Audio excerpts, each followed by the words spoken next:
नाजरीन, Yashwant photo studio Malegaon शहर के लिए किसी तारुफ का मोहताज नहीं और ना ही कोई नया नाम है।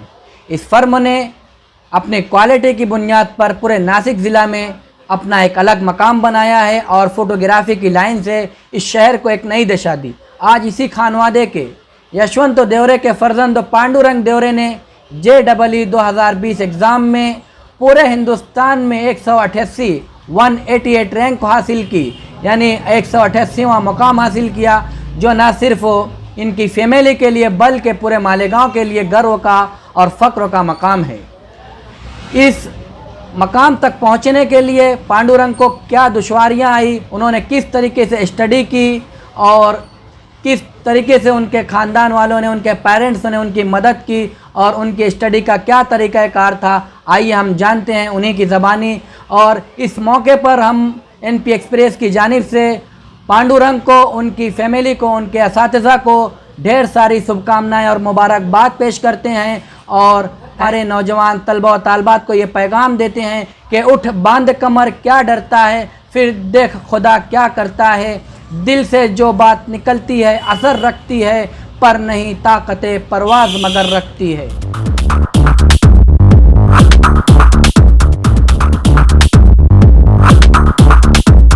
Welcome to all of the media persons. Just I would like to introduce myself. मेरा नाम कुमार दिनेश है, प्यार से बच्चे मुझे KD सर बोलते हैं। मैं IIT JEE एडवांस मेंस के लिए राजस्थान के कोटा शहर में मैथमेटिक्स की क्लासेस देता हूँ।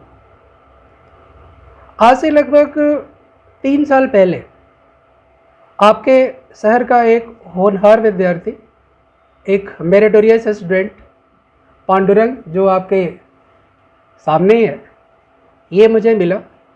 ये वास्तव में मालेगांव का एक हीरा है, जिसको कि हमने लास्ट 3 इयर्स में एक प्रॉपर मेथोडोलॉजी के साथ, एक प्रॉपर प्लानिंग के साथ तराशने का काम किया, डेवलप करने का काम किया। और ये डायमंड आज की डेट में आपके बीच में बिल्कुल प्रज्वलित हो रहा है, चमक रहा है। ओके, बेसिकली मैं शॉर्ट में बताना चाहूँगा, किसी भी कैंडिडेट को इंडिया में यदि इंजीनियर बनना है, टॉप लेवल का इंजीनियर बनना है, नेशनल इंटरनेशनल लेवल का इंजीनियर बनना है, तो उसके लिए उसे IIT JEE Indian Institute of Technology joint entrance examination mains and advance exam crack करना पड़ता है। इसमें 3 एग्ज़ाम होते हैं। जो पहला एग्ज़ाम है JEE मेंस, जो कि जनवरी में हुआ था, उसमें पांडुरंग ने 99.99 परसेंटाइल लाई थी ओवरऑल 3 सब्जेक्ट में। जिस सब्जेक्ट में मैंने डील किया मैथमेटिक्स में, उसमें 25 के 25 क्वेश्चंस, मतलब 100 परसेंटाइल आउट ऑफ इसका आया था, 100 परसेंटाइल आया है, जो कि हमने यहाँ पर मेंशन किया हुआ है। वंस अगेन ये एग्ज़ाम हुआ सितंबर में, उसमें भी वंस अगेन मैथमेटिक्स में इसने 100 परसेंटाइल मीन्स 25 में 25 सारे के सारे क्वेश्चंस करेक्ट थे। ओके, आफ्टर दैट अब जो मेन अपना टारगेट था IIT Indian Institute of technology, जो ऑल ओवर इंडिया है, उसमें से जो सबसे टॉप की कॉलेज इस समय चल रही है वो है आपकी IIT Powai. Okay, IIT Mumbai का कॉलेज है। तो उसमें स्टार्टिंग से ही पांडुरंग का था कि नहीं सर, उसमें हमें CS लेना है। तो उसके लिए हम लोगों ने फिर प्रिपरेशन स्टार्ट की और उसमें बहुत ही अच्छा प्रदर्शन करते हुए इस पांडुरंग ने 188 rank all over India, all India rank 188 ले आया, जिसमें से 19 रैंक इसकी कैटेगरी रैंक है। तो ये बहुत बड़ी अचीवमेंट है। मैं पांडुरंग को कांग्रेचुलेट करता हूँ, थैंक यू। और आगे जो है आप लोग मीडिया पर्सन्स जो कुछ भी पूछना चाहें, मोस्ट वेलकम। सर, आपके क्लासेस में कितने बच्चे होते हैं? सर, मेरे यहाँ जो इंडिविजुअल मैथमेटिक्स की क्लासेस हैं, इसमें 30 to 40 कैंडिडेट, 30 to 40 स्टूडेंट्स में रखता हूँ। पांडुरंग भी आपकी क्लास का स्टूडेंट? हाँ जी, मेरी क्लास का ये स्टूडेंट है। एक्चुअली पांडुरंग मेरे पास, देखिए, यदि टारगेट हाई ले जाना है आपको, तो आपको बिल्कुल स्टार्टिंग से प्रिपरेशन करनी पड़ेगी। तो उसमें मैं ये भी बताऊंगा कि जो पांडुरंग के पेरेंट्स हैं वो बहुत ही सिंसियर है और बिल्कुल दूर की सोचने वाले हैं। तो उन्होंने 11th की बजाय 10th में ही कोटा में भेजकर अपने बच्चे को स्टार्ट करवा दिया स्टडी। तो ये कैंडिडेट मेरे पास 10th में आया। 10th में हमने 10th का कुछ नहीं पढ़ाया, उसमें कंपटीशन का जो 11th का होता है वो पढ़ाया। तो प्लानिंग हमारी ऐसी रही कि 10th में हमने कंप्लीट 11th फिनिश कर दिया। ओके, आफ्टर दैट 1 मंथ का ब्रेक लिया just for your board exam 10th, उसमें भी बहुत अच्छा परफॉर्मेंस किया था इसने। एंड फिर 11th में 12th का पूरा सिलेबस ख़त्म कर दिया। अब हमारे पास जब ये 12th में आया तो अपने पास कंप्लीट टाइप था। ओके, तो उसमें जस्ट प्रॉपरली बुक सॉल्व करना, टेस्ट देना, असाइनमेंट्स ब्ला ब्ला ब्ला, पूरा 1 ईयर इसका पूरा रनअप में प्रैक्टिस रहा और वो प्रैक्टिस जो है इसके काम आई और इसने जो है बहुत अच्छी रैंक अचीव की। Pandurang, yes sir. 10वीं का बोर्ड का एग्जाम आपने जो दिया तो कौन से बोर्ड का दिया? CBSE board. CBSE board. अच्छा, आपने उसमें क्या रैंक हासिल की? सर उसमें परसेंटेज होते हैं रैंक। अच्छा, कितनी? 91% इन 10th। 10। ओके। तो आपका उस टाइम में पढ़ाई का क्या तरीका था, किस तरीके से आप करते थे? जो सर लोग गाइडेंस करते थे, जो पढ़ाते थे वो अच्छे से क्लियर समझने का काम करता था। फिर बाद में जो होमवर्क मिलता था वो डेली टू डेली कंप्लीट करना, सेल्फ एनालिसिस करना कि कहाँ गलत हो रहे, सर ने जो समझाया अपन को समझ में आ रहा है, वो एनालिसिस करता था मैं फिर होमवर्क घर पे। केटी सर, आपसे एक क्वेश्चन कि अभी जो आने वाली नई जनरेशन है उसके लिए आप क्या बताएंगे कि हमको बच्चों को आगे प्रिपेयर करना है? सर यदि मैं अपने फील्ड की बात करूं, इंजीनियरिंग फील्ड की, तो इंजीनियरिंग एंट्रेंस एग्ज़ाम क्रैक करने के लिए यदि कोई कैंडिडेट सीरियस है और वो चाहता है कि मुझे टॉप कॉलेज से इंजीनियरिंग करना है, बाद में बहुत अच्छे लेवल का एक इंजीनियरिंग बैकग्राउंड बनाना है, तो उसको स्टार्टिंग से मतलब 9-10 से स्टार्ट कर देना चाहिए।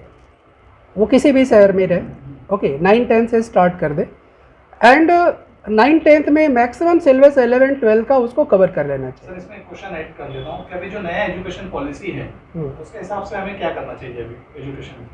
जो न्यू एजुकेशन पॉलिसी है एक्चुअली उसमें जो है जो अपना प्रिपरेशन है IIT JEE का, उसका इसमें सपोर्ट मिलेगा। ओके, इन फ्यूचर जो स्टूडेंट्स हैं वो बेनिफिशियल होंगे। बाकी कोई भी पॉलिसी आती है तो उसके नेगेटिव पॉजिटिव तो होते ही हैं, कुछ नेगेटिव कुछ पॉजिटिव। फैकल्टी खत्म कर दी गई है। हाँ, वही मैंने कहा कि कुछ पार्ट में नेगेटिव होता है, कुछ पार्ट में पॉजिटिव होता है। लेकिन मैं ये कहना चाहूँगा कि जैसे आप यदि इंजीनियरिंग के लिए जाना चाहते हैं तो इसमें 3 सब्जेक्ट होते हैं, फिजिक्स, केमिस्ट्री, मैथ। ओके, अब इन तीनों सब्जेक्ट में अपना वेरिएशन है। मैथमेटिक्स सबसे टॉप पर होना चाहिए और यदि आप मैथमेटिक्स कम्प्लीटली बहुत अच्छी तरह से लर्न कर लेते हैं तो फिजिक्स का 50% पार्ट अपने आप हो जाता है। तो इस तरह से मैथमेटिक्स यदि आपको बहुत अच्छी आती है तो फिजिक्स का मैक्सिमम पार्ट आपको आ जाता है। जहाँ तक केमिस्ट्री की बात होती है तो केमिस्ट्री के लिए 3 पार्ट होते हैं। ओके, उसके लिए 3 टीचर भी होते हैं, तो वो इस तरह से हेल्प करते हैं कि केमिस्ट्री अपने आप निकल जाती है, कहीं कोई प्रॉब्लम नहीं होता। तो बच्चे को प्रायोरिटी बेसिस पर मैथमेटिक्स में सबसे पहले लेना चाहिए और पांडुरंग ने भी यही किया, ये खुद इस चीज़ को बताएगा। एक्चुअली मैथमेटिक्स में प्रैक्टिस की बहुत ज़रूरत होती है। प्रैक्टिस में मैन परफेक्ट है, बहुत अच्छे से एप्लीकेबल होता है मैथ्स में। तो केडी सर के यहाँ बहुत अच्छे से मॉड्यूल्स बने हुए हैं, हर एक चैप्टर को एक्सप्लेन किया है। फिर उसमें उसके बाद बहुत सारे क्वेश्चंस भी है। बाद में ये होने के बाद सर के पास टेस्ट, बहुत सारे टेस्ट है, कंप्यूटर लैब भी है, उधर सर टेस्ट भी रखते हैं ऑनलाइन। अभी सारा ऑनलाइन हो गया तो वहाँ पे भी बच्चे प्रैक्टिस कर पाते हैं अच्छे से।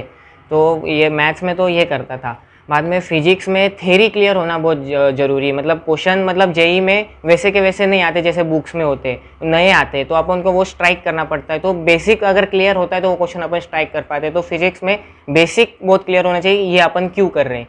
और केमिस्ट्री फाइनली लर्निंग पार्ट होता है, उसको एनसीईआरटी वगैरह रेफर करते हैं। सर जो ट्रिक्स वगैरह बताते हैं वो अगर सर का गाइडेंस मिल जाता है अच्छे से तो केमिस्ट्री भी अच्छे से हो जाता है। आपने 10वीं से ही इस लाइन को चूज किया? Yes sir. क्या आपने एम्बिशन आपके सामने रखी थी, किस दिमाग से आप इधर गए, क्या वजह से आप कोटा चले गए और क्या सोच के गए, क्या करना आपका? सर एक्चुअली सुना था कि मल्टीनेशनल कंपनीज़ में सीईओ बनने के लिए जेईई एडवांस के थ्रू जाया जा सकता था। तो मेरा एम्बिशंस था कि मैं आईआईटी मुंबई में जाऊँ, कंप्यूटर साइंस ब्रांच लूँ। तो फाइनली आज तो वो अचीव हो गया, लेकिन वो जो अचीव करने के लिए पापा ने तो बहुत मेहनत की, ढूंढा कि कहाँ बेस्ट एजुकेशन सिटी चल रही है इस एग्ज़ाम के लिए। तो वो वन ऑफ द कोटा था कि पापा ने फिर वहाँ सारी इन्फॉर्मेशन निकाली, मुझे वहाँ डाला। तो वहाँ पे क्लासेस किए, केडी सर के पास गया, वहाँ पे फिर सर लोगों ने बहुत अच्छे से गाइडेंस किया, होमवर्क दिया, सब काम किया। तो फाइनली आज हम इस सिचुएशन में सक्सेस में है। बहुत अच्छा। आप पांडुरंग, एक बात बताइए कि कोटा में काफ़ी इंस्टीट्यूट है, यस, बहुत अलग अलग है, कितने इंस्टीट्यूट है वहाँ पे कोटा में? 3 to 4 3 to 4 Big इंस्टीट्यूट। आपने कौन से इंस्टीट्यूट चुनी और वो क्यों चुनी? एलन जो ना, एक्चुअली पापा ने सारा डिसाइड किया था, सारा पीपल से बात की थी जो अलग अलग इंस्टीट्यूट में थे, तो उनको जो बेस्ट लगा वो पापा ने फाइनल डिसाइड करके उसमें हमको एडमिशन कराया था। केडी सर ने आपको कौन सा सब्जेक्ट सिखाया मैथमेटिक्स। और बाकी सब्जेक्ट किसने सिखाया? बाकी सब्जेक्ट जैसे फिजिक्स के लिए MB सर थे, केमिस्ट्री के लिए HJ सर। पांडुरंग, इसमें आपको फैमिली का क्या सपोर्ट था? सर फैमिली का सर बहुत सपोर्ट था सर। मम्मी तो मेरे साथ वहाँ पे थी, मतलब 3 इयर्स मम्मी मेरे साथ थी वहाँ पे फ्लैट में।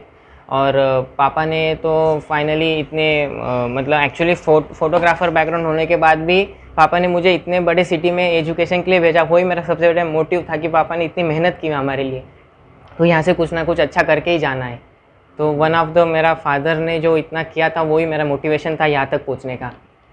केडी सर, यशवंत देवरे साहब, आज आपके बच्चे की इस कामयाबी पर, इस सफलता पर आप क्या महसूस कर रहे हैं, आपकी भावना? सर बहुत गर्व की बात है, मेरे बच्चे ने जो भी रैंक लाया है, जो हमारी मेहनत थी, हमको पता था कि ये बच्चा करेगा ही, और उसने हमको जो चाहिए था वो चीज़ ला के दिया। इसलिए हम लोग बहुत, सब फैमिली, सब टीचर्स, सब परिवार, मेरे फ्रेंड्स लोग सब हैप्पी है, बहुत ही हैप्पी है, बहुत हैप्पी फील कर रहे हैं हम लोग। ऐसा मोमेंट कभी आया नहीं हमारी ज़िंदगी में, इतना हैप्पीनेस हो रहा है। इसमें एक क्वेश्चन आपसे ये लेना था कि अक्सर होता ही है कि पेरेंट्स प्रेशर डालते हैं बच्चे को कि नहीं आपको डॉक्टर ही बनना है, आपको इंजीनियर बनना है, तो क्या यहाँ भी ये केस है कि आपके प्रेशर पे बच्चे ने जेईई क्रैक किया है या बच्चे का इंटरेस्ट पे आपने उसको उस फील्ड में डाला है? यस, ये पहले से मैं मेरे बच्चे को बहुत भी फ्रैंकली हम फ्रेंड्स जैसे बात करते थे, और जब भी हमको लगा कि मैं जैसे उससे बात करता था कि क्या वो मैथ में पहले शुरू से ही आउट ऑफ रहा, जैसे जो भी उन्होंने एग्ज़ाम देते गया स्टार्ट से 10 तक, तो मैंने उसको पूछा था कि तेरे को क्या करना रहेगा, तो बोले मेरा मैथ अच्छा है। तो हम लोगों ने डिसाइड किया जेईई एडवांस, जेईई में जाना है इंजीनियरिंग के लिए, इसलिए हमने कभी बायो का या वो रखा नहीं है। तो वो उसके हिसाब से उसने मार्क भी निकाला। आपके परिवार के अलावा कौन लोगों का कॉपरेट रहा इसकी कामयाबी? सर इसके कामयाबी में हमारे पूरा परिवार, मेरे पापा है, मेरे मम्मी है, और उसके बाद सबसे ज़्यादा जो मेरी मिसेस का है। वाह, क्या नाम है उनका? अश्विनी, एक मिनट, अश्विनी यशवंत देवरे, क्योंकि उसने, हमने तय किया था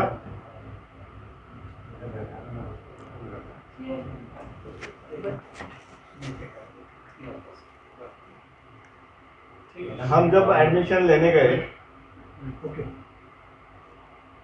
हम बच्चे का जब एडमिशन लेने गए तो वहाँ पे हमने देखा कि पेरेंट्स भी यहाँ पे रह सकते हैं, तो हमने दोनों ने डिसाइड किया कि तू रहेगी क्या। तो उसने तुरंत हाँ बोल के 3 साल वहाँ पे अकेली बच्चे के साथ रहे।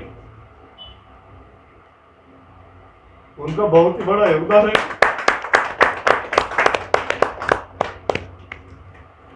और जब भी बच्चा जाता था स्कूल में, वो अकेली रहती थी घर में, हम लोग सिर्फ फोन पे बोलते थे कि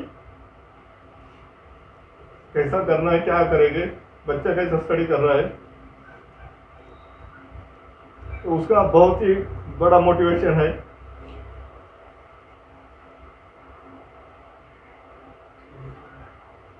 यशवंत, आप शहर के और स्टूडेंट्स हैं जो, उनके लिए कुछ पैगाम देना चाहेंगे, कुछ मैसेज देना चाहेंगे? बोलो पांडुरंग, आप बोलने पहले। नहीं, पहले आपसे क्वेश्चन। यस, मैं तो चाहता हूँ कि सब पेरेंट्स जो भी है, जो अपने बच्चे को चाहते हैं कि ऐसा क्लास मिले, ऐसा बच्चा आगे जाए, जो भी तो मैं सोचता हूँ कि सबसे विद्या का जो दैवत है आज का, तो राजस्थान कोटा है। वहाँ पे अगर आपका बच्चा अच्छा क्वालिफाई है तो आप वहाँ पे डालिए, और आपका बच्चा वहाँ से ज़रूर कुछ ना कुछ चमकेगा, वहाँ से कुछ मार्क्स निकाल के लाएगा।